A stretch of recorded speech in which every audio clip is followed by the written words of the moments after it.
This episode of Legacy Curious is brought to you by Legacy Protectors. Customize insurance strategies for business owners and families who aspire to create a lasting legacy. Hello there, and welcome to Legacy Curious, the show where we explore what it really means to protect, grow, and pass on everything you've worked so hard to build. I'm your host, David Gravelle. I'm a life insurance strategist, business legacy coach, and founder of Legacy Protectors. Each episode, I sit down with the bold thinkers, entrepreneurs, and everyday visionaries who are turning their values into lasting impact in business, in life, and across generations. On today's episode, we welcome Costeena Weathersby. She's the executive director of Trusted Mentors and is an experienced entrepreneur and well-versed in organizational leadership, process improvement, team and program development, and fundraising. Prior to arriving at Trusted Mentors, she was executive director of Project Transformation Indiana. Before that, Weathersby spent more than 15 years in leadership roles with the Girl Scouts at both the Eastern Missouri and Northern Indiana-Michiana Girl Scout Councils. Weathersby is a St. Louis native and a graduate of Concordia University Wisconsin, with a Bachelor of Arts in Management and Communication. In addition to her nonprofit roles, she has been a strategy and vision planning consultant for church congregations, has a background in radio and television broadcasting, and serves as a podcast host. In her free time, Weathersby enjoys traveling, dancing, cycling, and exercising. Well, hello, Costeena. How are you today? Good. How are you, David? I'm doing great. Beautiful day here in Oklahoma City. Where are you calling in from? Here in Indianapolis, Indiana. All right. Well, we're glad to have you. Thanks again for agreeing to do the show. And we're just going to jump right in, and where I'd love to start is just talk about where you were born and what life was like when you're a young person. Yeah. Well, I was born in St. Louis, Missouri. So, home of the Cards, right? The Cardinals. And a long time ago, I won't tell you when I was born because that'll certainly date me. But born in St. Louis, born and raised, and in a two-parent home. My father was a pastor. My mother was a school teacher. And then I had one sister that came along about 10 years after I was born. So that's my family, pretty much. Yeah. And what was life like growing up there? Did you, live in the big city? Were you in a suburb? Or, what was it like being a kid running around the streets of St. Louis? Yeah. Well, it was kind of mid-county is what I would say. St. Louis is interesting. We've got the city area and then we've got surrounding counties, right? And so I was like in the mid-county is what I call it, in St. Louis. Yes. Yeah. St. Louis County. And so, I spent a lot of time at church. I was serving in the youth fellowship, we called it, in the Presbyterian church is what I grew up in. And so from the very beginning, early on, I started out in leadership. Just at 7th grade, I was the president of the youth fellowship. With others who were older than me, I was the president. And so I guess leadership has just been something, that has, been a part of my life, I guess, since the Are you an older sister? Is that where it started? Your bossy older sister? One of those ones? Yes. Yeah. I am an older sister. I didn't boss too much because you know what? She's 10 years younger than me. So it was like my time. And then when she came around, I was almost ready to leave and go away to college. Right. And then so she had her time. So Yeah, that's how it was with me. Yeah. Okay. And, being in a pastor and in a teacher's family, I come from a teacher's family and we're, consider them servants to the community. And is that where you kind of got that first sense of this is part of a calling in your life, or when did that kind of dawn on you that you want to do this? I guess so. Interestingly enough, though, I'll tell you, Dave, I wanted to be in radio and television broadcasting, and I ended up doing so. Long story, but I ended up doing so.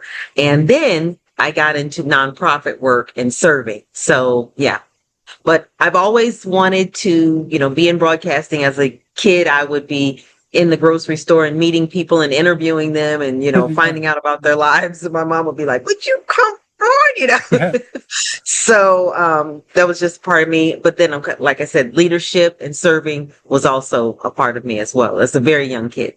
Yeah, I can relate to that experience of your mother because my daughter was, it was like she was running for mayor. She wanted to say hello to everybody and commenting on Yes. everything that they had on that she liked and just was Yes. easy to connect with people until now she's 12 going on 13. And that's kind of changed a bit. She's a little more self-conscious, but she was so open.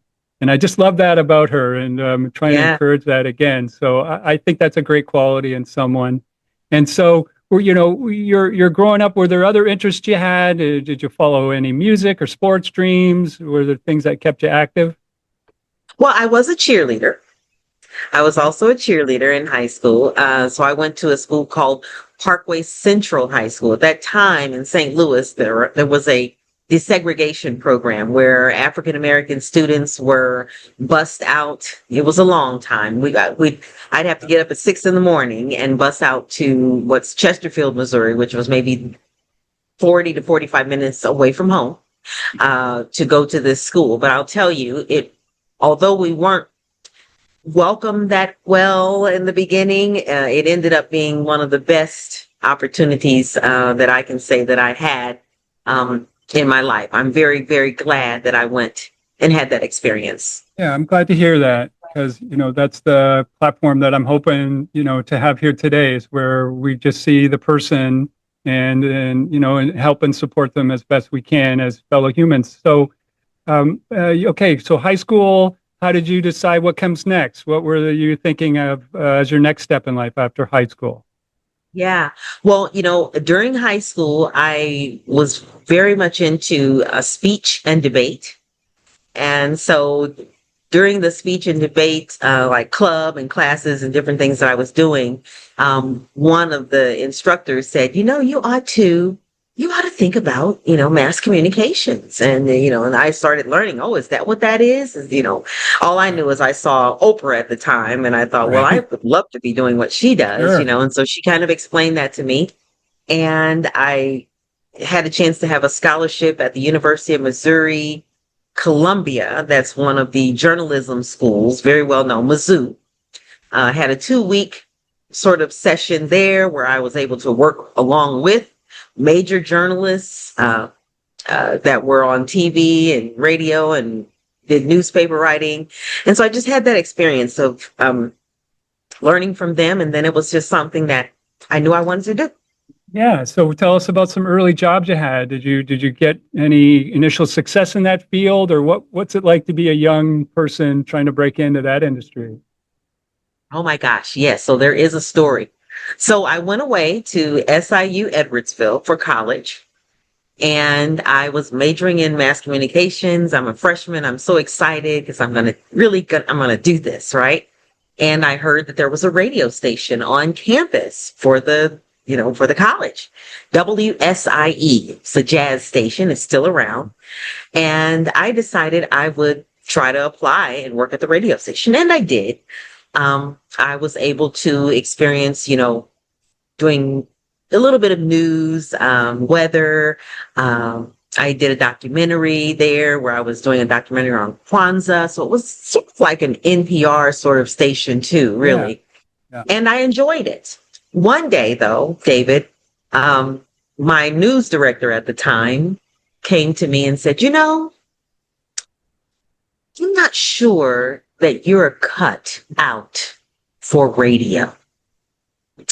And I said, that just crushed me, David. Right. I bet.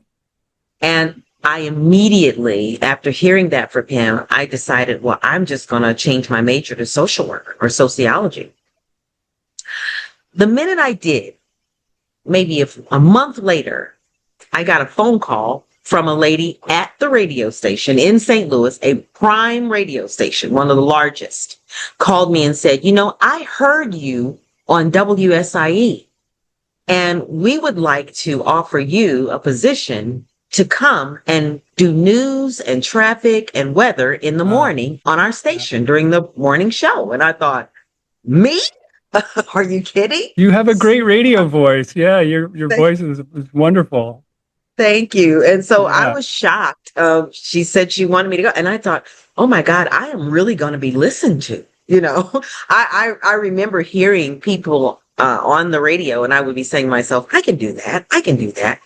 And there it was. It was kind of like my dream was coming true. And I started working at the station doing that. Suddenly, the lady that asked me to come and work there was let go. Oh, And guess who they asked to incredible. fill her position? No, don't tell me. Mr. No business telling you what he told you shows up. No, actually, they Oh. offered the position to Whoa, me. even better. Yes. So suddenly I was on during morning drive. Incredible. I was also on during afternoon drive. Yes. Wow, that was great. So that's what kind of started that. And then the radio station closed. Suddenly we found out we were closing. And a lady from the Girl Scouts used to come on the radio station all the time to talk about Girl Scout cookies. Yeah. And she said to me, what are you going to do now that the radio station is closing? What are you going to do? And I said, I don't know. I guess I'll look for a job. And she said, you know, you ought to start to work in nonprofit, work with the Girl Scouts. And I thought, the Girl Scouts? Now, I was a Girl Scout, David. As a Okay. kid, I was a Yeah. Girl Scout. But I had no idea that the Girl Scouts actually had a real like organization. All I knew was we would gather in this Catholic school cafeteria Right. every Right. week and do, you know, earn badges and whatever. But I had no idea there was a business behind it. Sure. Sure. And so there it went. I started working for the Girl Scouts and remained there for over 20 years in leadership. Oh, well, good for you. Good for you. Now let's fast forward through that. I'm sure you learned quite a bit in those, 20 years. Is there any lessons? I mean, beyond resilience and, stick-to-itiveness that you would have learned? What other lessons might you want to share with our audience from your time there? Lots of lessons, because I went through different transitions. I started direct service. And then after working direct service for a few years, suddenly I ended up being offered a supervisory position. And then, after that, I was, chief, one of the C-suite people. So I think one of the learning lessons is to never stop investing in yourself. Okay. After working for the Girl Scouts for a long time, I just started kind of thinking, well, this is going to be the place where I retire. And I wasn't further investing in myself, learning new things, Sure. Trying to do different things. And so I just kind of settled. And suddenly I lost my job with the Girl Scouts. And then it was like, what do I do? And I hadn't been continuously investing in myself and learning and staying fresh and relevant. And so that would be what I would say is one of the aha moments, is that never get too comfortable in your position and just feel like, well, this is where I'm always going to be, because you never know. Things could change. Right. And you want to always be ready to go to the next thing. And so it took me a moment that knocked me off of my wheels there for a moment to try to figure out what next. And then that led me to where I am now. Okay, so let's talk about trusted mentors, and we're going to have all of your contact information and the website in the video description. So we encourage our audience to go there to start to learn about the organization. But tell us why you picked them, and what they do, and how you're leading that organization.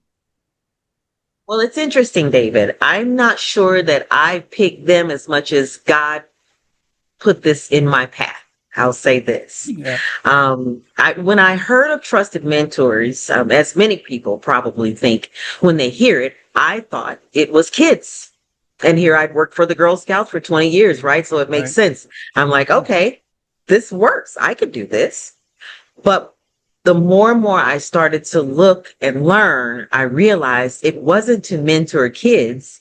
It was unique in that we were going to put adults with other adults for mentorship. And at first I thought, oh my gosh, this is a different concept for me.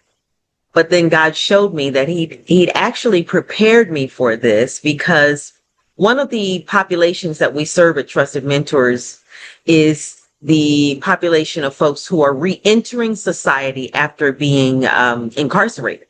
Right. And I had a god brother who he'd been incarcerated.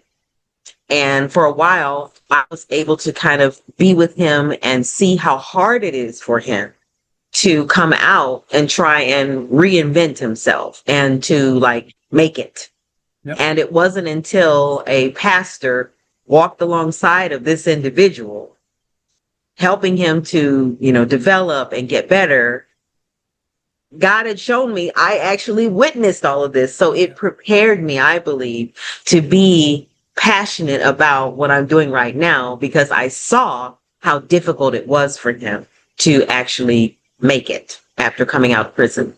Okay. And so you take on this leadership role. You're the executive director there at Trusted Mentors. What's been the journey you've been on the first 2 years there? What's the preconceived notions maybe you had and the reality you lived? And now, we'll get to the direction you're taking the organization, but maybe speak to that first on, what's changed about you since you started.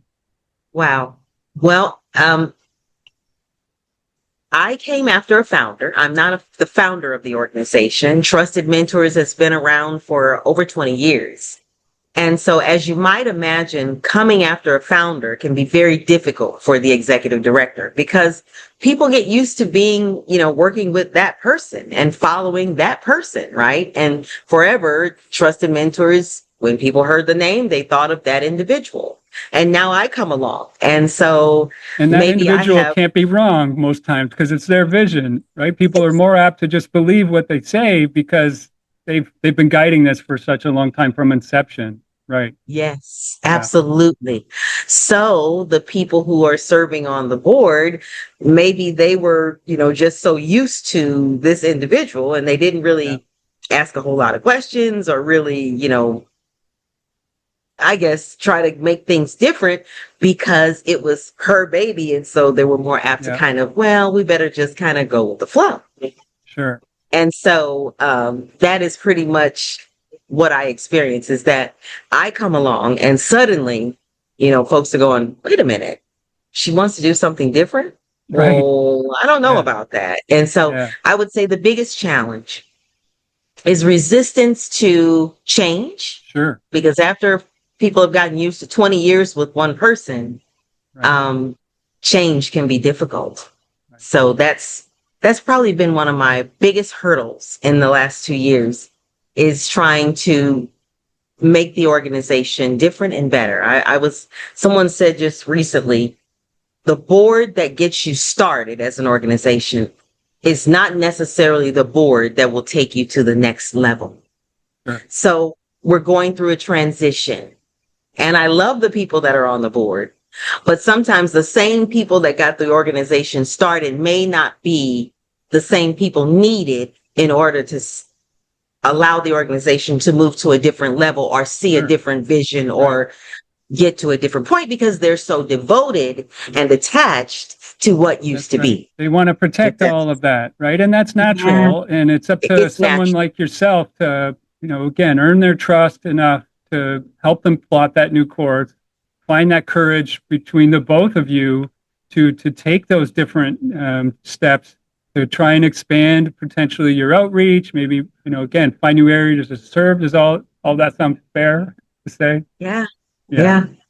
So it's challenging, but I love it. It's been a very interesting ride, but I'm here and God has me here for such a time as this, and I'm ready to serve and continue to do my best. Great. So let's talk a bit about how people can get involved, or do you have an outreach program to try and identify potential new mentors? What would that look like? And then people that need that service, how would you find them?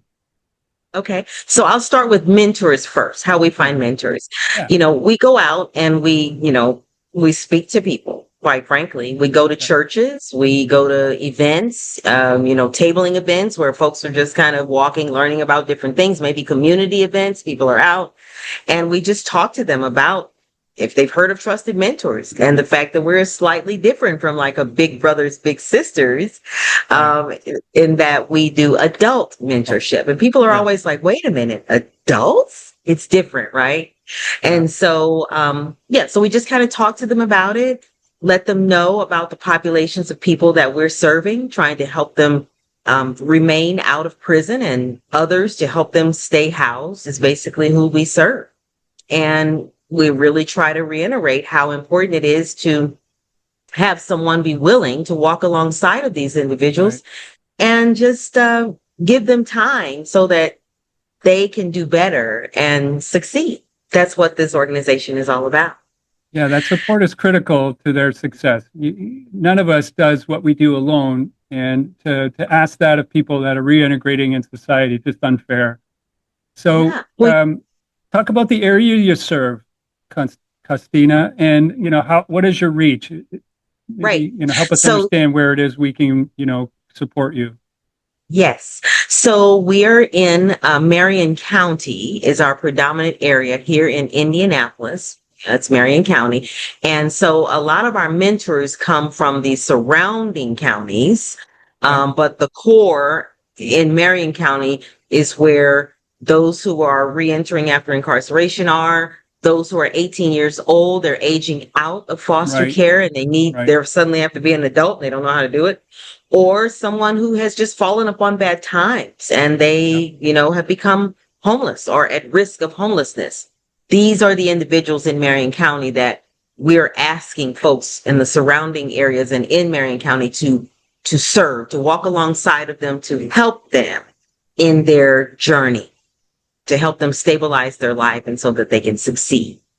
Okay. So right now we have over 200 mentors and mentees that we're serving. And I'll tell you, David, we are geared up to have one of our largest years ever in service to individuals.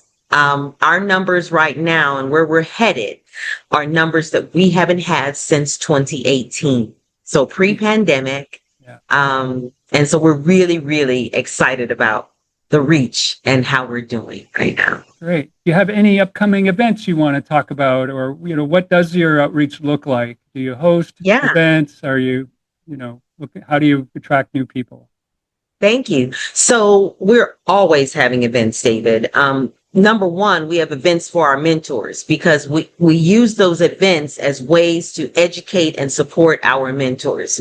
We want to make sure that they're equipped with as much knowledge and information as they can about the individual who they might be walking alongside of.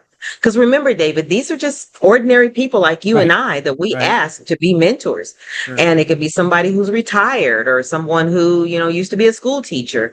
And they may love teaching, but they don't understand what maybe somebody who's been incarcerated, has gone through. So we're always trying to educate them. So we do educational sessions for our mentors. We do lunch and learn sessions for the community so that the community can learn, because the more the community learns and understands what we do, the better we are at getting mentors, because then people are less afraid because they're now educated about the folks that need help. Yep.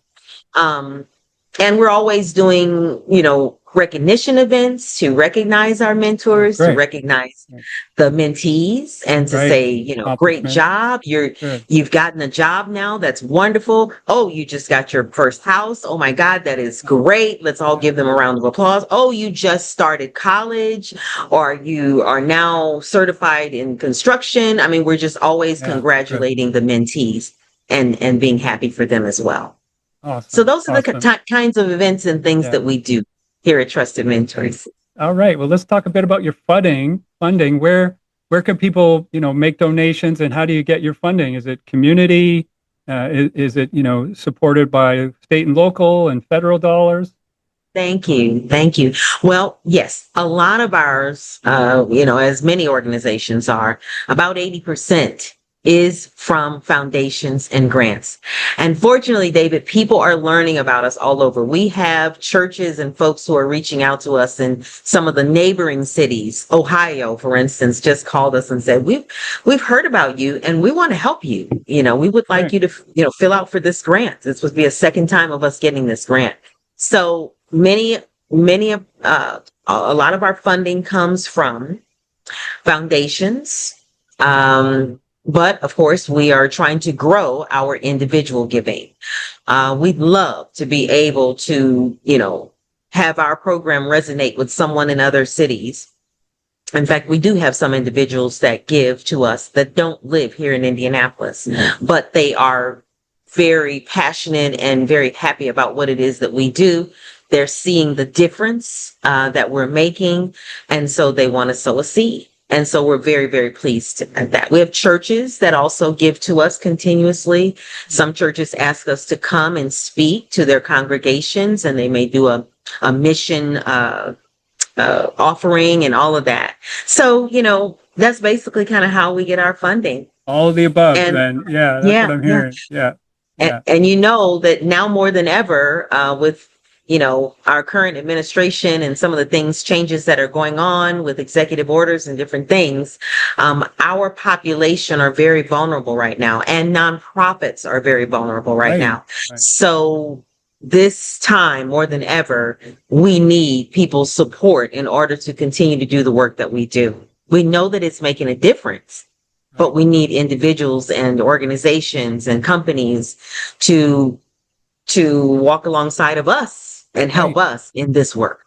Yeah, it's crucial. Yeah. So if you're out there, the audience members, reach out, get involved, pass this video along to someone that you think might help. And tell us a bit about what might be coming next for your organization. You're talking about some changes. Is there anything on the horizon? What's the rest of this year look like? Maybe next year, if there's things you want to share. Yes. Thank you. Well, we are so very excited, David, because, traditionally this organization has had, one adult who walks alongside of the other adult, helping them to stabilize and succeed, right? But we are about to, and this is hot news, David, on your show, on your podcast. Right. I'm telling this, okay? We're about to get groups to mentor and walk alongside of the mentor and the mentee, so that the mentor doesn't feel like, oh my gosh, this is all on me to help this individual. Right. Now we'll have a core group that will meet with the mentor and mentee every other week and help them with different challenges and things that are going on. So we're just so very excited about it, because just another layer of support and another more eyes and more hands and more shoulders. Absolutely. Right. Absolutely. Yeah. As that old saying, it takes a village. Sure does. This group is going to serve as a village for the mentor and the mentee that will sit there and work with them. It's just added support and reach. Absolutely. Well, that's wonderful. Well, we're going to encourage you to come back and talk some more about that maybe later this year once it's up and running and you've got some results to share or some new stories about that. And okay. So anything else you would like to speak about before I ask you our $1 million question around here? Oh, well, like I said, I'm just thoroughly excited, really, about this work. And I can't express to you enough how much some of the individuals that we serve need this. Right. We have those who are young adults, 20, 22, 24 years old. Some of them may even have a disability or just may have a learning challenge. They can't read, but they are great learners, but they just can't read. Or it's never had a support system like this available to them, right? Absolutely. Or a young adult who, has come out to their parents as being gay or lesbian, and the parents say, well, if you're going to be that way, and that's what you think you are, you're not going to live in this home. You get out of here. And this young adult is now homeless. Right. Well, we can put someone, aside of them to help them in this brave, new, scary world. Yeah. So I can't reiterate enough how, there's just so many different types of clients with so many different challenges that we serve. And we need people like you, Yes. like any of the others that are listening and watching. We need people like you to help us serve these individuals. Well, again, thanks for the work you do. It's so important to the community, and we're going to help you any way we can here. So let me now ask you the question that Legacy Curious, always asks is, what do you hope to leave behind as your legacy? What would you like to be remembered for, Costeena? What I would like to be remembered for is that I am a strong believer. My grandmother used to always say this, that everyone is different, but everyone is important. And one other thing that she would always say is that you need to treat others the way you want to be treated. And so those two things, honestly, David, have stuck with me throughout my life. Any decision that I make, whether it be with friends or family or whomever, the first thing I always want to ask myself is, would I want someone to do this to me? I'm always thinking about the consequences of whatever it is that I do, because if I wouldn't want someone to do it to me, then I probably shouldn't do it, Right. So that's just kind of a value. Yeah. Well, thank you so much, Costeena Weathersby, for being on our show today, talking about the Trusted Mentors organization. Viewers, go through the description, get on those links, learn some more, get involved. And we would love to have you back again to talk some more about some of the things that are going on the rest of this year and next year. Yeah. Yes. Thank you so much. We're excited and just can't wait. We've got a gala that's coming up in October and it's a Western theme. So we're excited about getting the community there and just so many great things coming down the pipe for Trusted Mentors. So David, I'd be glad to come back and share with you our progress. Okay. We'll see you in the fourth quarter then. Tell me about your podcast. I just heard that you have one. How can people watch? Where can they watch that? What's that about? Absolutely, David. This podcast, we just started it. And we did it because we want to make sure that folks, when they're trying to understand what adult mentorship looks like, right? Or, what they might be doing, we thought it would be great to have this podcast to kind of tell the story so that they themselves can hear from the mentor and the mentee, see them together, hear about what they do. And so if you're interested and you're able to, go to YouTube and you just put in Trusted Mentors and you will see podcasts that we do. And it kind of gives you another, look into more of what we do. Okay, great. We'll put a link in the description so they can click on that and check you guys out there. All right. Great. Thank you. Thank you to our listeners and audience for spending time with us today on Legacy Curious. I hope this conversation gave you some insight, encouragement, or just that little spark you needed to keep you moving forward in your own legacy journey. If you got value from today's episode, please take a second to subscribe, leave a review, and share it with someone else who's building something that matters.